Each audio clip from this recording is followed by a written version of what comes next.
السلام عليكم، ازيكم يا بنات؟ عاملين ايه؟ يا رب تكونوا في اتم صحة واحسن حال. قبل ما ابدا معاكم الفيديو ما تنسوش الصلاة على الرسول. اللهم صل وسلم وبارك على سيدنا محمد عليه افضل الصلاة والسلام.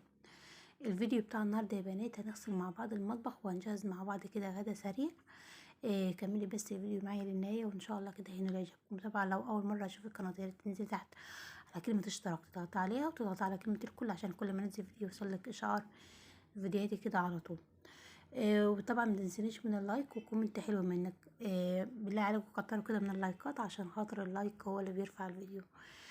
بدأت كده معاكم يا بنات. بأول حاجة كده عملتها، جبت كده طبق بلاستيك وحطيت فيه شوية مية وشوية بريل، مش اكتر من كده يعني. لو حابة تضيفي شوية خل مثلا للتعقيم يعني وكده ضيفي في الخلطة بتاعتك. وجبت الاسفنجة بتاعتي وبدأت كده ان انا اغسل ظرف المطبخ بتاعي. هو بصراحة المطبخ كان متبهدل من الدهون يعني وكده، وكان مبصم كده مكان الايدين، فحبيت ان انا اغسله يعني عشان خاطر ينضف معايا.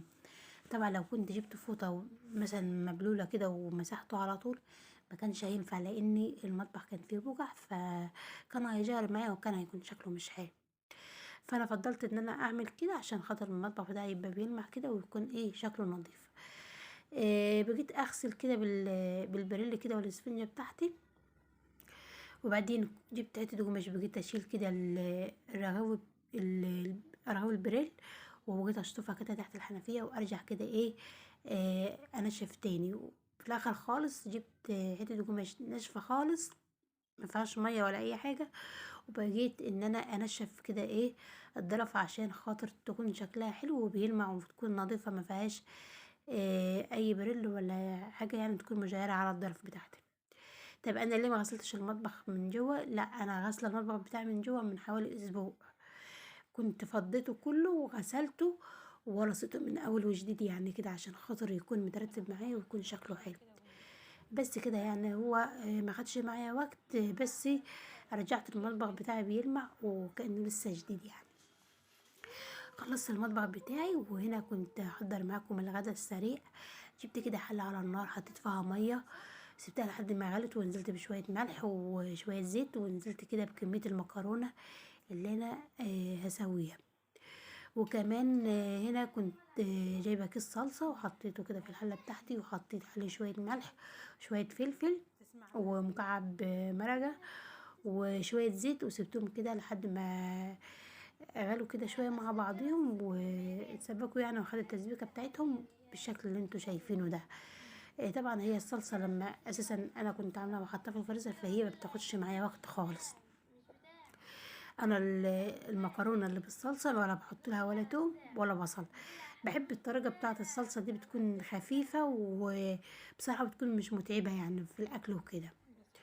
بس كده. وكمان قشرت بطاطس عشان هعمل مع المكرونه والبرجر، هعمل معاهم بطاطس يعني غدا سريع. وكمان مش هقول لكم يعني إن هو مش مكلف، لان ما فيش حاجه دلوقتي كل حاجه بقت غاليه يعني، فهو بس اكله سريعه مش اكتر يعني.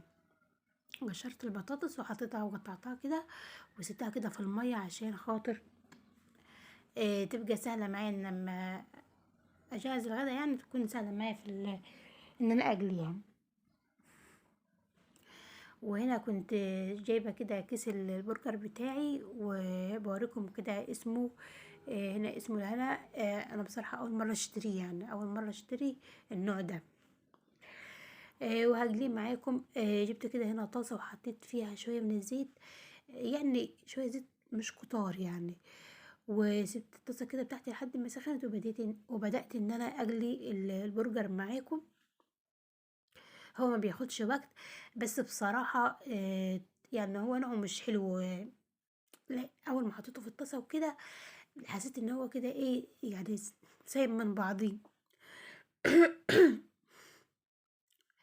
طري خالص يعني مش حلو، مش زي الانواع التانية اللي هو الحسن والحسين و... وحلواني والكلام ده. لا، هو مش احسن حاجة. بس هو كان سعره يعني مش كان سعره هو رخيص يعني، الكيس كان عامل 40 جنيه. بس فانا حبيت ان انا اشتريه وقلت ان انا اجربه يعني وكده، بس هي مش هشتري تاني، اول واخر مرة يعني.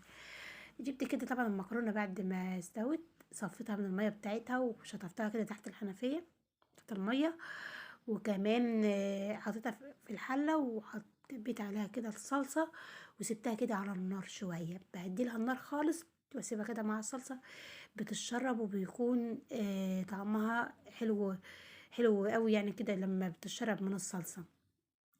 بوريكم كده ادي المكرونه بتاعتي، وكمان كنت سلقت بطاطس. البطاطس انا بحب البطاطس المسلوقه اكتر، يعني بتكون مريحه في الاكل عن البطاطس المتحمره. وحمرت بطاطس وادي كده الغدا بتاعنا النهارده، وهنا نهايه الفيديو، مع السلامه.